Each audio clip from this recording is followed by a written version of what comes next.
go through. Welcome everyone to the first Rushfield lunch, aptly named Rushfield lunch, where I'm going to be every week at this time talking to just interesting people. A lot of them in the entertainment world, some of them from beyond it, some of them just silly friends of mine. To start off, I really wanted to talk to the person who um, has summed up the crisis in our industry and the crisis in our world better than anyone, better than I could. Uh, Author of the list of I think 200.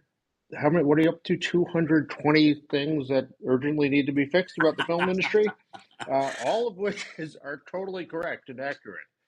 Um, is that what is the count right now? Is that about right? I think that's right. I had to stop, to out of fear of a nervous breakdown. But If we just fix those 200 things, then everything will be right. But I want to start by introducing you, and the question I'm going to ask everybody when we start off this little lunch program is how did you get here? Tell us the journey that took you to Substack, that took you to writing about film. You are an icon of the independent film world, um, and and how did all this take shape for you?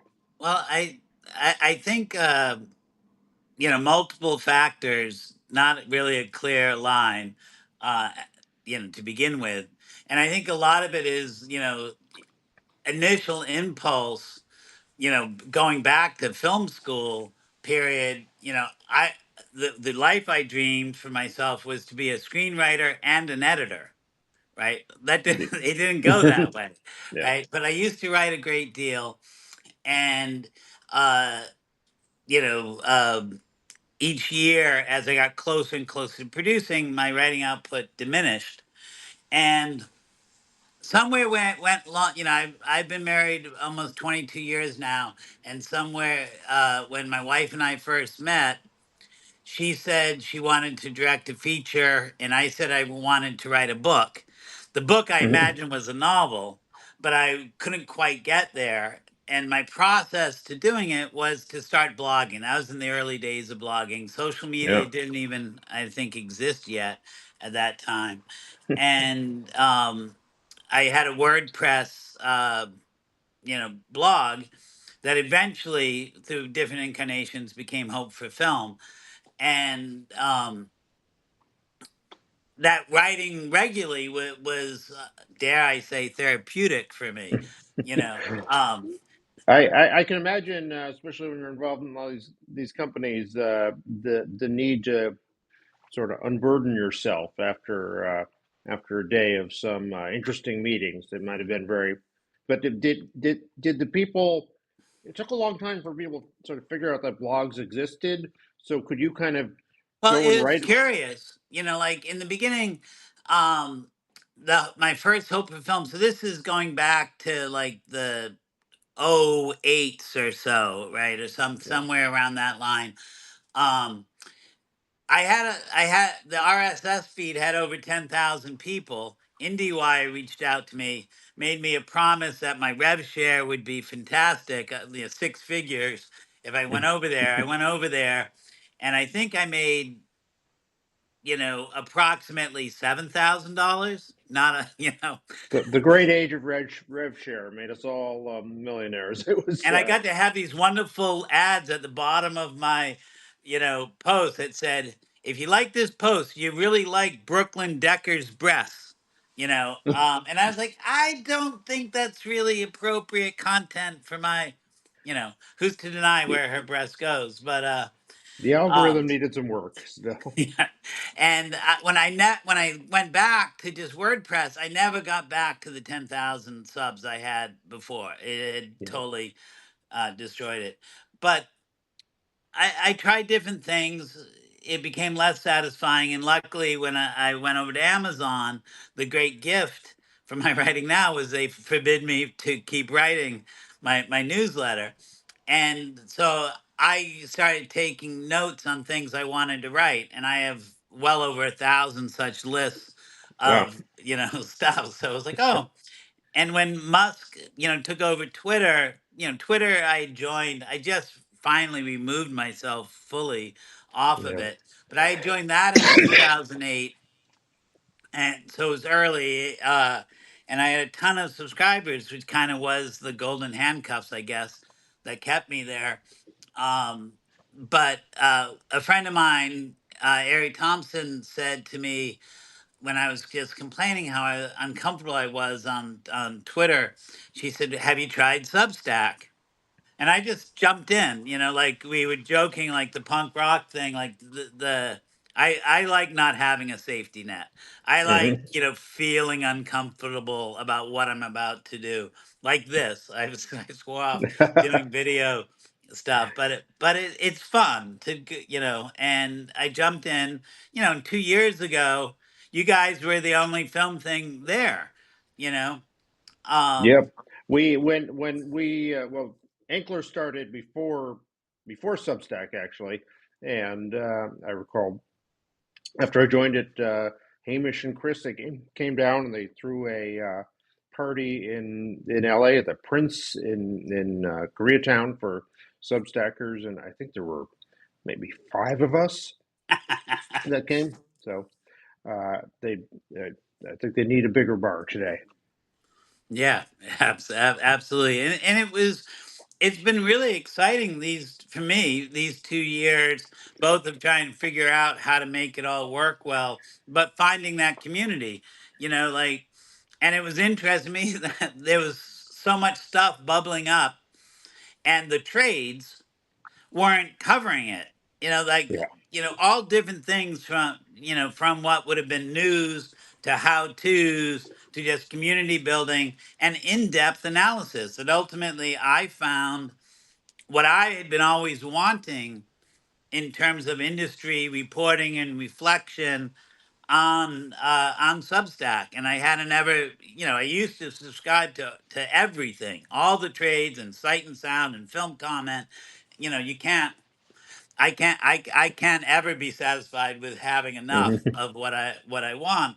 And yet, like, all these voices of both young people that have limited experience but great wisdom, folks overseas, like, I really got excited. And it was curious, like, when last year I wrote like Substack could be great for cinema. This year I was like, it's arrived. It really Yeah. felt like it arrived. And now we have Letterboxd also to another outlet. I mean, Yeah. tell me though. I'm gonna ask the.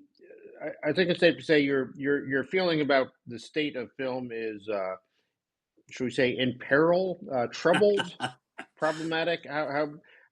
Just tell me about the journey of how you got from to feeling the way you do about where the film world is today. Well, I couldn't honestly talk about it without stating a few things about my own personality, Yeah, right? Which would be that day one of film school, I met the producer Ann Carey, yeah, and somebody who I turned to for different advice along the way as a result. And we were business partners for a while, and I look forward to collaborating in the future. But she said to me when I started, I've taken a lot of risks with my career. When I reached out to her about something I wanted to do, she said, "Ted, you are never happy unless you have something to fight against." Right. So I would say, yeah, I've battled with, the existential predicament of life since I was five or so. you yeah. know, and People accuse me of being a little addicted to the gloom and apocalypse here too. I love it. So I find hope in that gloom and apocalypse of yours. And for me, I find hope in seeing all that's wrong. That yeah. 220 things about what's wrong, makes me think of the splendid cinema ecosystem when all that gets fixed 1,000 years from now, right? You know, that that examining things to me always, changes my course of action and what I want to do. Like I never thought I would leave New York City. I was happy there, identified with the city. But when I kind of started feeling the wane of the indie film thing in 2008, 2012 financial collapse, my instinct was to move to San Francisco. Like, where is there a creative community that has capital and believes in innovation? Because the big problem we have is our industry doesn't really believe in innovation. And I speak of not just on the technical Mm. process, which we get, totally wrapped up in, right? But the storytelling method, the how we build community. And one thing I think has always kept me from falling into despair, right? And I've been fortunate enough to see how this happens a few times. And that is just a steadfast belief that Adam Smith was wrong, right? That Mhm. that that artists, art, audiences evolve much faster than the business or the marketplace, right?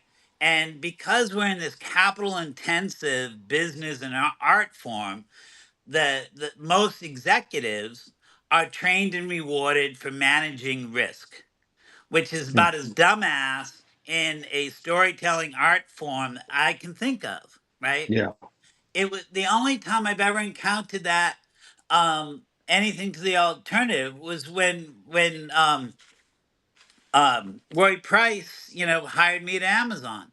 That Roy very much asked, how do we lift the good into the great? And that, to me, our refusal to adopt that as a general process is the failure of our current industry where it is right now. We rely on genius, right? The exception. We hold the exception up as the example, right? Sean Baker made eight films for a grand total of $11 million on his path to winning a record number of Oscars, right? Mm. That's innovation. That's commitment. Very few people have the stamina, resilience, persistence to work at something. Honora was more than half, what represents half of that $11 million, more than half of that $11 million, Mm. right? That he spent, right? And so we could enable systems that would take all those B's and C pluses and lift them up to B pluses and A minuses. I firmly believe that. And I think there are ways to do that. But because we're in the volume business, we overwhelm everybody. Nobody can actually engage in that. And the people we keep in charge are those that have no clue to the types of films. And you see the Academy rewards these movies: Moonlight, Nomadland, Honora, year after year after year. The executives in charge have no clue to what those films are, right? There are a few that are smart. That's why those movies get made. But we could do so much more if we actually kind of recognize that there is an audience that we can grow, that wants cinema, that encourages our better natures, our love of actually complexity, regular human endeavor, not men in tights, and with superpowers, right? That like unique perspectives, that like that ambitiously authored work that all those filmmakers are able to do. But that's not what our system is. And to me, that failure is like gives me meaning and purpose. It gives me something to do, you know. Yeah, I mean, it seems to me, so the story of the film industry seems to me always people sort of fighting against the people with money who are paying for this and don't want to lose all their money, which is understandable, but fighting against the darkness and fighting against the horrible fact that they have gotten into a business where we don't know if these two stars are going to have chemistry on screen, and are people going to like the chemistry, and maybe that weird thing in the second act just throws off the whole thing, and makes it all right. So the history of Hollywood for me is people trying to find workarounds around that problem to make this predictable and uh, and make it big. And what we have finally got in the streaming age here is they have created these Goliaths where finally the company is bigger than the individual film. That films have become content, and it is the fire hose. And if one thing isn't, it used to be if a film was bad or if it did bad, that was a disaster. And now it's one more thing, and before it's even done, there's 50 more things. So how do we fight against that? Forgive my long-winded. Where Well, that I mean, it really feels like the Star Trek, the Borg absorbing everything into it is the most uh, apt description of what we're dealing with. Yeah. granted, like we grew up at a different time, right? Where it wasn't a fire hose. Like you had to search to find a little Yeah. drip, of weirdness, termite culture, something that somehow created that, and that's kind of where our instincts go. Like I so miss, Kim's video, both for films and for music and that sort of selection. Now like go to Metacritic and I try to find what's new and where to do all that. But I think like the answer to all of that, it is, levels of individual ultimately, and I don't really like these words, but like mindfulness, right? Like I think a lot about like what are the core attributes of cinema, right? What makes that is, theater going different from streaming, right? And how to highlight the pleasures on whichever one those things are, right? That streaming, and I've written a lot about this, could have been something entirely different than what it is, right? Yeah. But those movies are only about consumption. So when I look at the top 10 on Netflix and the top 10 on Amazon, I don't even know what these movies are. They actually have no relationship to my life, even though millions upon millions of people across the globe delight in them, right? Yeah. Um, so And I think through like I like to, meditate on the fantastic film going experiences I had. You know, uh, I went to the afternoon show opening day of Schindler's List in Manhattan, and I didn't think through what that meant.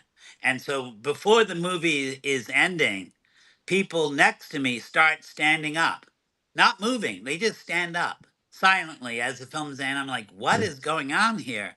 And I notice someone next to me who has the number tattoo on their arm. And I'm like, oh oh wow, my God, I'm at the senior citizen show and I'm with a bunch of survivors, right? wow, Chills, like even remembering that, chills. yeah. Um, I mean Fruit Bale. that Yeah. seems to me that film in Hollywood was about creating experiences that were special and bigger than life and huge. And the fact that this movie was coming out was a huge thing that dominated the culture, or this TV show that you're watching, and that the drift of recent years is to make everything smaller and make it all smaller and all put it in the Or I box. would And say less meaningful, right? I wouldn't yeah, necessarily say smaller, but like language that we use indicates this too, right? That we used to launch and set up films and now we drop them, right? yeah, Oh, something exactly. new just dropped, right? And, it was, I That remember is, when that that so, that is a term I really would like to ban, I'm uh, trying, I fall prey al- to it so often. along My, with my, content. yeah, yeah, exactly. But you see, a lot of it is content, right? And it's not a bad word for what that stuff is, filler, right? And you Yeah. see how this works in all sorts of, ways that prey upon our attention. They flood the zone with shit, right? That is a political strategy, and that is a business strategy. When you go into, you know, Abercrombie and Finch or somewhere, they play deliberately annoying music because it makes you buy things. Instead of Mhm. trying to be satisfied with life and our experiences, we satisfy ourselves with material goods or just consumption, and that leads us, to content, right? I think that the this era of abundance and drift into outright mediocrity, right? Dropping and content will also lead to a rebellion, a physical reaction, right? Where people just say, I'm mad as hell and I can't take it anymore. Let's join Peter Finch and scream from the rooftops, right? I think that that's inevitable, and you see it. Like I was thrilled, you know, go to Lincoln Center and I see a movie like Uncle Boon Me, you know, at Walter Reed, and I go with my 60-year-old friend, and we're surrounded by 30-year-olds, Mhm. right? I read an article in the Ringer about like the young people going to see Pasolini's Solo, and my son, age 24, was there at that screening. I go to see Satan Tango by Bellatar at the American Cinematheque, packed for a 7 hour depressing slow film, and everyone's half my age, right? That people get it. They see the construct of this formulaic content Yeah. and they don't like it, right? They find it demeaning. They much rather see the freak out, the weirdness, right? What people, talk about like the rise of indie horror, but like some of the most ambitious movies and daring movies, Strange Darling, Barbarian, Companion. Like these movies are exciting and they show kind of the id unrestrained, right? Whereas you look at Marvel and it's just like, I'm sorry, the AI wrote this one Yeah. Yeah. outside of James Gunn's. I want to read your words, your own words on this that you wrote just a couple days back to you, because I think it was really eloquent and it summed up something I've been working for, and it's a sentiment that I plan to steal many times in my upcoming I columns. love So, it when you steal from me, Richard. okay, Like it makes me feel good. geniuses, genius steals, right? You You're wrote the here. other day. You said, please stop trying to make cinema clean and orderly. Please stop tying up loose ends. Stop simplifying your character so that they know, so that they can better drive the plot points. Don't show me that gun in the drawer in the first act. You know that it triggers us all. We see your formula and it's dull, dull, dull. And whatever you do, just stop trying to make everything so damn likable. Don't you see that you're doing the same thing over and over and way too much, and we can no longer pay real attention to it? You flooded the zone and we've forgotten how to look. All we have to do is open the door and escape. I want to make movies that declare that's their intent. More than an embrace of something new, I want the rejection of the presence. Their rules will not apply. To do so with such devotion and commitment does, however, require an understanding and recognition of what those rules once were. That last point I think, is really is really valuable. But that sums it up. The experience I have with film lately. It's not that they're bad, or they may be better made than films ever were, but they are just not interesting. Then you know where they're going before they've even started, and they might have one big stunt or whatever it is that hooks you, but there's just nothing. The great films are kind of messy films. They have threads that don't come together, or loose moments, um, or whatever. But when you think back on them, it's almost always those little throwaway moments that are the things you connect to, and we've sanded those all out. Yeah, preaching to the choir for sure. Like, with your own words. yeah, but I like that. That came. The big messy. The plea for the big messy, trying to name a movement before it begins. I try to make that an annual ritual now. Um, the But came from conversations with friends. You know, people in the field, speaking about what was lacking and what they wanted and why is it that way, and trying to understand it. And I do think that a lot of it is the executives, right? And then the fact that these jobs are so scarce, everyone manages to keep themselves employed. That's what they want to do most. They don't, like, when I was at Amazon, I said to my executives, like, if you want one of your projects greenlit, the best thing you can do is tell me you'll quit if it doesn't happen, because I don't believe you. I don't believe most of you would ever do that. You don't care enough about the movies, right? I was banned from saying that by my higher ups, because I said too many times, if you don't release this theatrically or blah blah blah blah blah, I will quit. Right? And they're like, you are not permitted to say that anymore.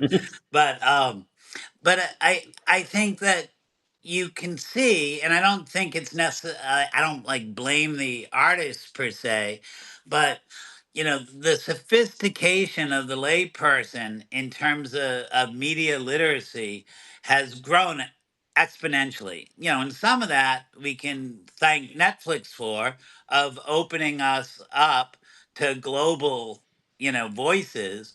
And when there was a time not so long ago, like, I could ask everyone I knew, had they ever watched something, a television show, and not in the English language, and no one raised their hands. Good luck finding anyone now. Like, everyone has done it. Might have been a little bit to do with COVID and Squid Game and all of that, but I think that one of the things we've always loved about cinema is that moment where something gets seared on your brain, where you're like, holy cow, this is outside of my imagination. Now, I will never see something like Avengers Assemble. My imagination doesn't work that way. But now I've seen that way too many times. I keep swearing to myself, I'm not going to watch another one of these movies, but then I do. I go back, just to see where state of the art is. And, but I think that there is a desire in everything to not see ourselves treated as either walking wallets or eyeballs to be purchased, right? That we want something else, where we are recognized as intelligent, compassionate, complex individuals. And I know that I've always enjoyed where I see something I don't agree with, right? Like, not agreeing is a delight. Why does everything have to fit in that, like, oh, it's safe, or it's good, or it aligns with me? I like the things that provoke me, Yeah.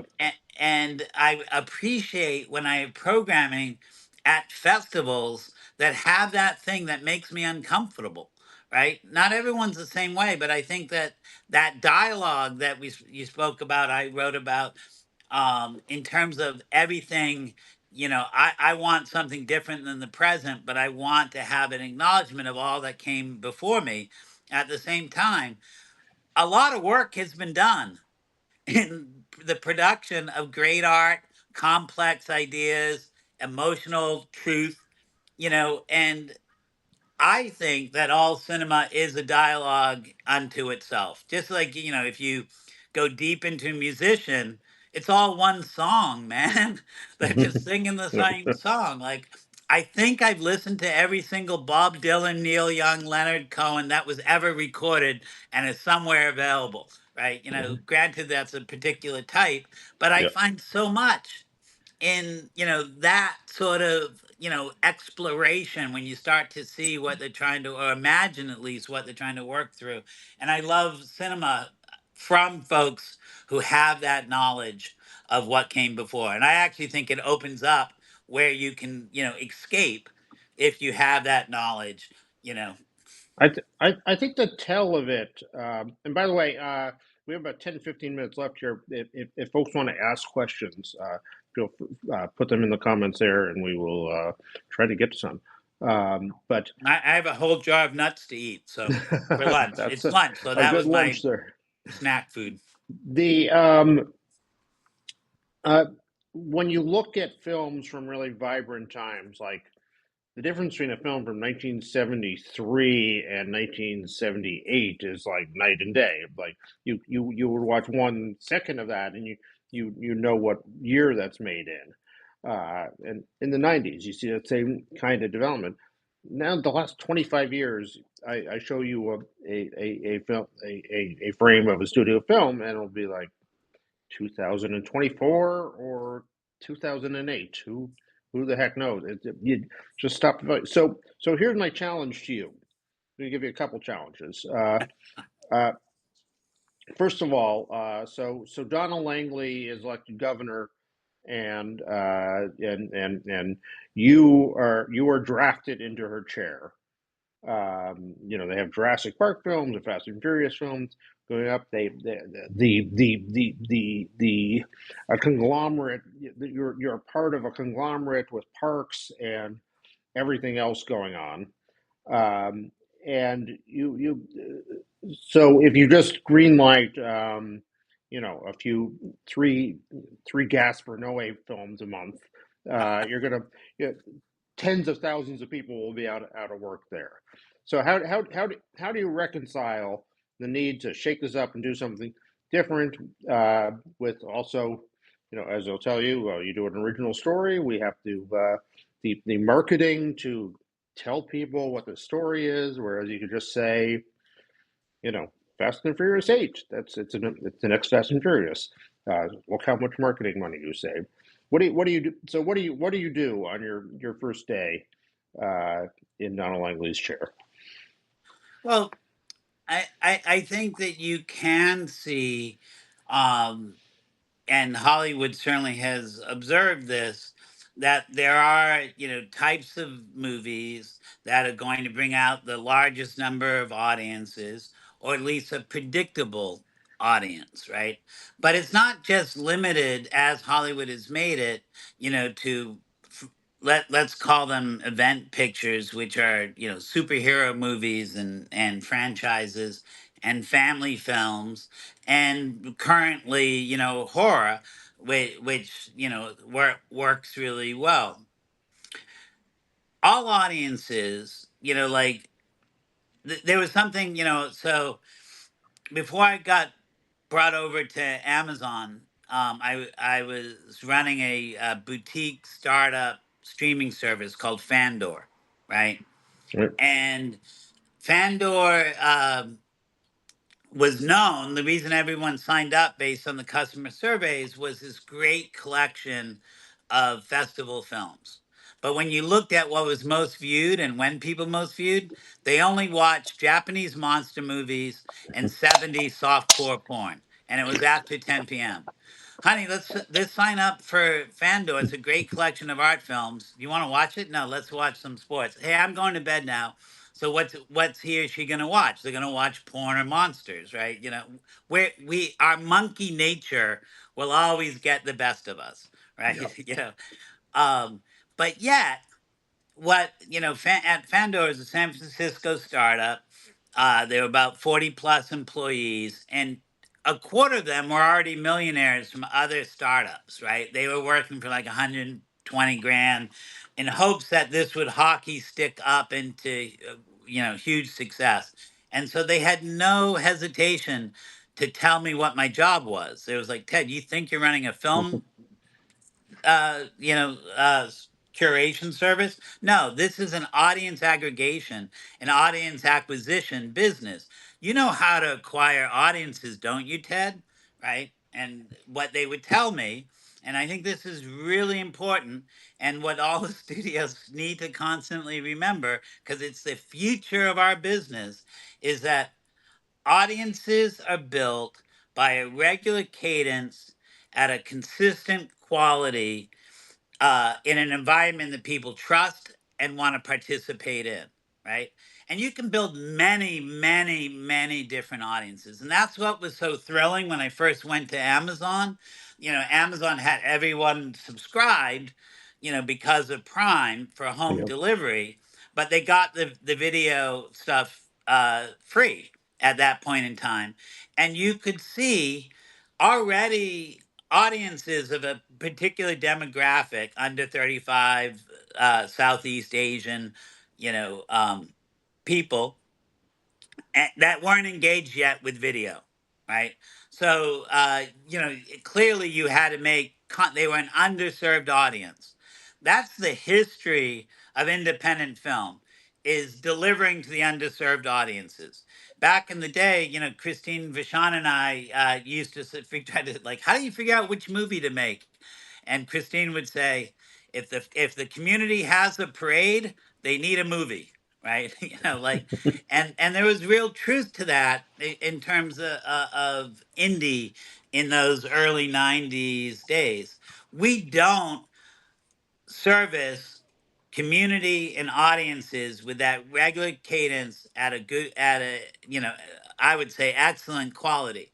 I believe all of us want to grow and change, like the American psyche. It's not enough that we go on vacation. We somehow need to have a return on our investment of leisure, even. We want to become more than we are, you know, and yet we don't supply films to, 98% of the community, and we don't supply the films that speak of our, better angels and what we can be, right? To me, human life is so hard.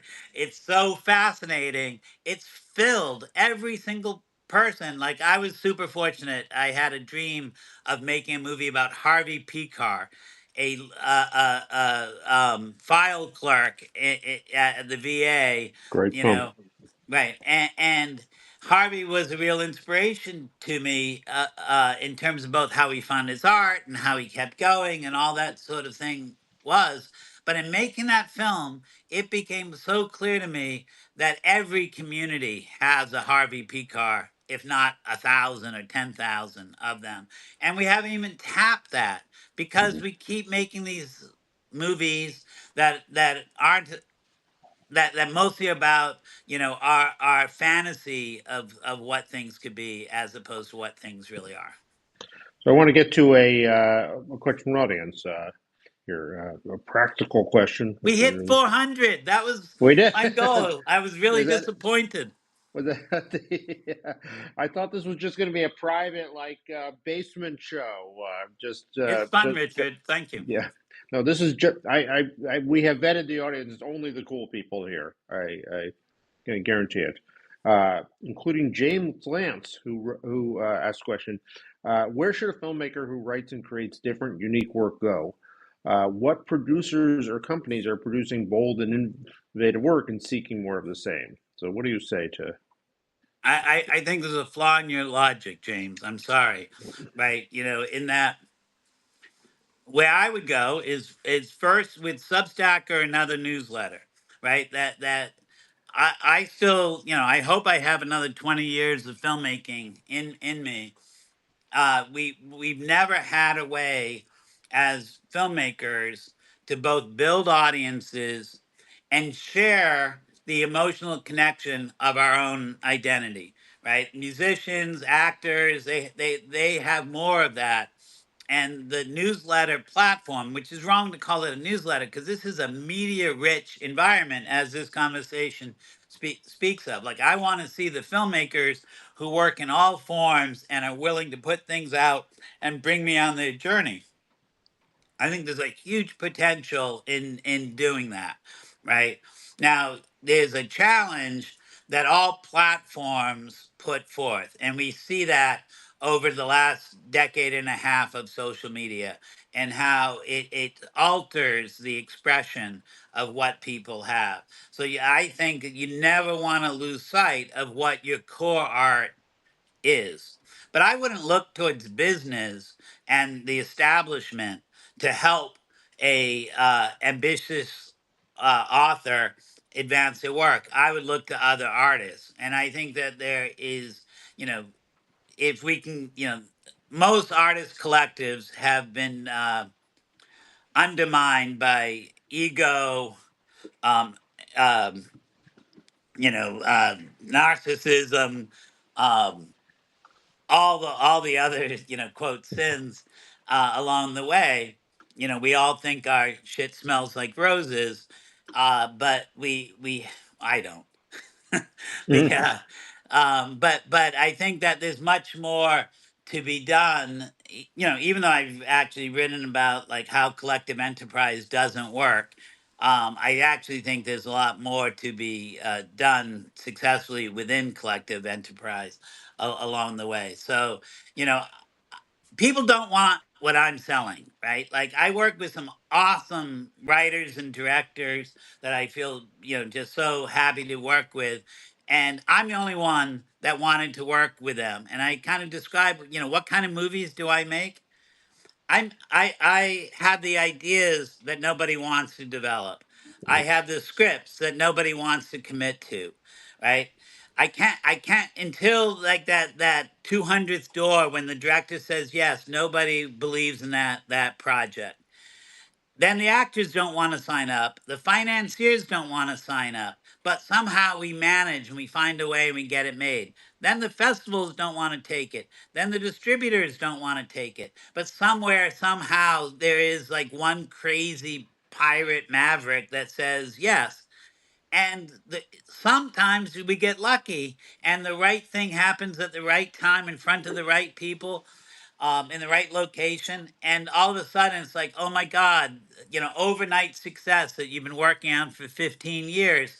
Why didn't you bring it to me? I brought it to every single one of you. And that story is like across 60 or so of the projects I've been involved with, where no one wanted to get involved, right? And it's a bigger system. So I think if you're knocking on those doors, you have to go to those doors with the expectation of rejection and ignorance. Far better to build a community, and along the way, develop legitimate relationships, not transactional relationships, legitimate relationships that are going to pull you through when they get through the door. They'll pull you through the window. Your belly might get scraped, but you'll get in. Like, yeah. So I have a question here. Going to ask this one, and then I have our wrap up question because the dessert is waiting. The after party is we're going to lose the room.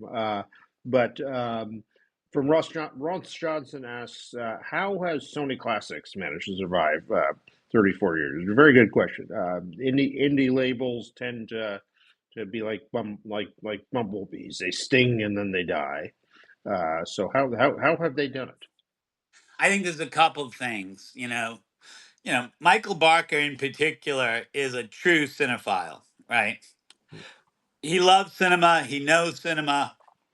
You know, it's been his life. They are. I think the polite word is incredibly frugal, right? Frugal was a leadership principle at Amazon, right? Uh, Even amongst the super cheap folks, like Christine Vachon and I just did a movie together, and Christine would say, like, Ted, you are so cheap. And she's made a living by also being cheap.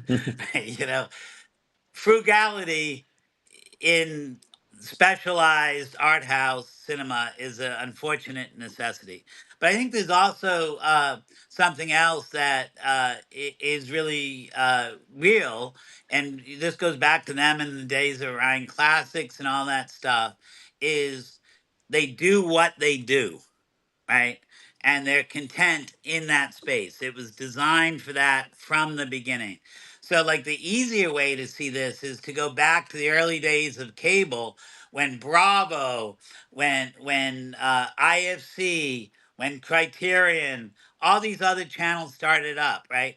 And one of them stayed true to what they are, Criterion, right? You know what you're going to get, and that's why you subscribe. I would argue that cinephilia is not generally compatible with streaming. except Criterion demonstrates that it is in the right context. I'm not going to actually go see one of the movies that I most want to see on a streaming service, right? When I hear of new movies and I want to see it, I'm going to spend at least a year of my time trying to see them on the big screen with a community of other people. I don't want to see new movies, even if they're from around the world and not really being distributed on streaming if I can help it. Um, I want that other experience. Um, I lost the thread. Well, that was good. And now I'm going to hit you with our final question. This is going to be the final, but actually, we're workshop. My idea is this will be the final question of every Rushfield lunch, but we'll see how it goes today. It Okay, the might be a pressure's bomb. on. Yeah. What is so? What would be your advice to young Ted Hope, 21 years old, coming to Hollywood, but to Hollywood with all the dreams and hopes and fears that you had at that age, but coming to Hollywood today? I tried to, What? the, I don't think we have the 2 hour ability to answer this, and I did on Hope for Film try to answer it, and I think it led me to 12 separate posts. So I got about 12,000 words, on it trying to answer that question. But I think there are a few You can just core. say you can just say take Fountain. It would be Exactly, exactly. But what great advice that always is. I always yeah. laugh every time I do it. Um, the That's odd. you know, I think that everybody needs a level of expertise, and you need to design that level of expertise to change and grow as you age, right? So for me, like when I was starting out, I had read more early noir pulp fiction than virtually anyone else that I knew, and I had read more 70s drug-addled sci-fi than anyone else I knew. Philip K. Dick and Jim Thompson were about to go through their big birth. And I was amongst the first people who were trying to option that material. Right when I successfully optioned Philip K. Dick's Three Stigmata of Palmer Eldritch, which one day, despite all the money now against it due to that option, was optioned prior to me by a man named John Lennon, who started the Hmm. Beatles. I was kind of Really, I don't. impressed. Wow. The He, um, so I think you need that level of expertise of some weird thing. So you are like a go-to person. You need people to be able to find you somehow, right? As somebody who is removing himself from all forms of social media, except the newsletter and maybe LinkedIn, we'll see. Um, like that method I don't think quite works. I used to laugh at my one of my first business partners, James Seamus, because he wore a bow tie and a tweed jacket all the time. But you go to any film festival, everyone knew how to find James Seamus. Same thing with Christine Vachon, black chains, army boots. Everyone knew how to find her in those days, and that was really crucial.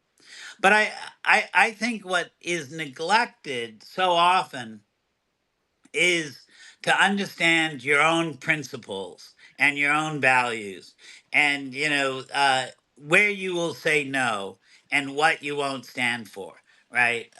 And I find, like, I don't understand how the people I thought I knew have stayed in certain jobs despite the circumstances, right? I guess the values I thought they had, they don't actually have, or they don't care enough about them. In such a hard industry, I feel very good that I haven't had too many compromises or been in certain situations that others that might have been. I try to think through the worst can happen. It doesn't protect me. I've just had a horrible experience, right, on something. You know, our desires to get movies made lead to compromises that create situations that otherwise might have been avoided. I think that's really important. But alongside, like again, no easy piece. I think the establishment of a personal creative practice that leans to the actual getting things done, right? You know, so it's not just to keep it going, is super important. And then the recognition of the system we are in and how that system is within us is also, you know, super crucial. And for this moment in time, right? I think we've never been in such a restrictive, somewhat terrifying, and I would say illegal environment that we are in now. The power and manipulation of the global streaming platforms is in violation of antitrust law, right? And you see how it all drives what gets made and the limits of customer choice that come from that, right? And they could do something about it. They're fully cognizant, you know, of it. But we as artists and we as business people and we as fans and customers have to do something about it, right? And that leads to a change in how you might address your work. You know, this is where if we had any of the five Sean Baker acceptance speeches, we could just press play, right? Because it is right on, and you know you have to go see movies. You have to choose to make things in a way that reinforces your values, and ultimately, I think we have to take long-term bets on talent at an early stage where we stick with them through thick and thin, right? Because everyone has ups and downs. We can't always, you know, I wish I had something other than war and sports analogies, right? Can't always hit a home run. You know, we have to know how to be able to dance with the flat-footed ones. If my wife didn't, she never would have married me, you know. Um, Thank you so much, Ed. This has been fantastic. Everybody out there, if you're not subscribing to Hope for Film on Substack, then you don't know about the film industry. It is the critical thing to read and the piece to Thank you, read. Richard. We should You do got, some sort of joint benefit structure. I would love to talk about that. I do, I do think Substack has to do bundling, has to figure out how to do subscription bundling.